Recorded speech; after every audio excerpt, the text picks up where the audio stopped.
Өңірімізде өртке орану деректер жиілеп тұр. Әсіресе автокөліктердің жануы көптеп тіркелуде. Бұл ретте төтеншеліктер тұрғындарға тілсіз жауға қарсы қауіпсіздік шараларын түсіндіруден таңған емес. Алайда айтып келмейтін апаттан арашалап қалу әзірге мүмкін емес. Әр аптаның сәрсенбісінде төтенше жағдайлар департаменті жол патрульдік полицейлермен бірлесіп, автокөлік құралдарының жүргізушілері арасында өрттің алдын алу іс-шараларын ұйымдастыруда. Автокөліктерде өрт сөндіргіштердің бар жоғын және көлік құралдарының жарамдылығын тексеруде. Темір тұлпарларының отқа орануының негізгі себептері қысқа тұйықталу, от алу жүйесінің ақаулығы және тағы да басқа жағдаяттар.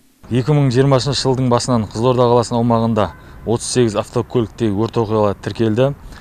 Салдарынан бір адам қаза болды. Автокөліктерде орын алған өрт оқиғаларының басты шығу себептері автокөлік иелерінің өрт қауіпсіздігі ережелерін салғырт қарауынан және автокөліктердегі бастапқы өрт сөндіру құралдарының болмауынан туындауда. Осыған байланысты Қызылорда қаласы төтенше жағдайлар басқармасы мен жергілікті полиция қызметкерлері бірлесіп, әр аптаның сәрсенбі күні автокөліктегі өрт қауіпсіздігі акциясын ұйымдастыруда.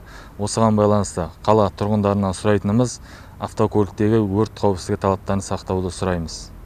Төтеншеліктер жүргізушілерден өрттің алдын алу үшін мамандардан автокөліктерін уақытылы техникалы байқаудан өткізуді. Сондай-ақ оның техникалы жағдайын жиі бақылауда ұстауды сұрайды. Тізгін деген 4 дөңгелекті техниканың жай жапсарына немқұрайлы қарау өз өміріңіз бен қаржылық жағдайыңызға айтарлықтай шығындар әкеледі дейді департамент қызметкерлері.